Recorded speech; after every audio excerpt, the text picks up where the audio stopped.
Eh bien mes amis, je serais tenté de vous dire bienvenue en Beauce, parce que voilà, si vous voulez, le paysage qu'il y a. Et attends, il y a un vélo qui arrive, comme ça. Tu sais, c'est un peu comme le film d'Hitchcock, là, où t'as rien qui arrive, juste une voiture, ben là c'est un vélo.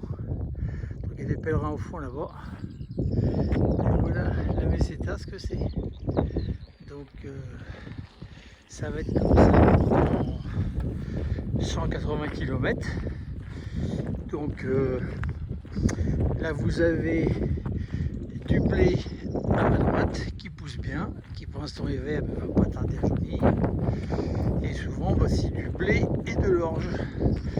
Alors si vous voulez savoir à quoi on reconnaît un épi de blé d'un épi d'orge, ça je le sais de mon ami Hubert qui était issu d'une famille d'agriculteurs.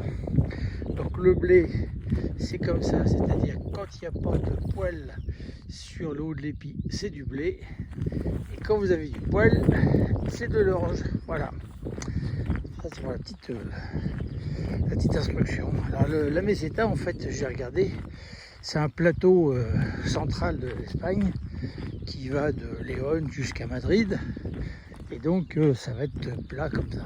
Bon, bah. Donc effectivement, ça va être propice à la réflexion. Et vous voyez sur la gauche, ça c'est de l'orge. L'orge quand même qui est encore très jeune, parce que j'ai vu des épis beaucoup plus gros que ça. Voilà, autrement bah, c'est des conditions idéales aujourd'hui, parce qu'il y a un petit vent frais qui nous évite de la surchauffe, parce qu'autrement on a un très beau soleil. Donc il y a sur le chemin quelquefois quelques nappes d'eau qui sont ce qui reste de la pluie de cette nuit. Il a vraiment fait beaucoup de pluie.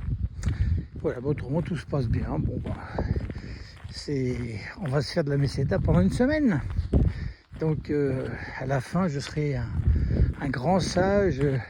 Soit j'aurai beaucoup médité, soit j'aurai fait une déprime. Donc on verra ça. De toute façon, je vous informerai jour par jour. Allez, à plus tard.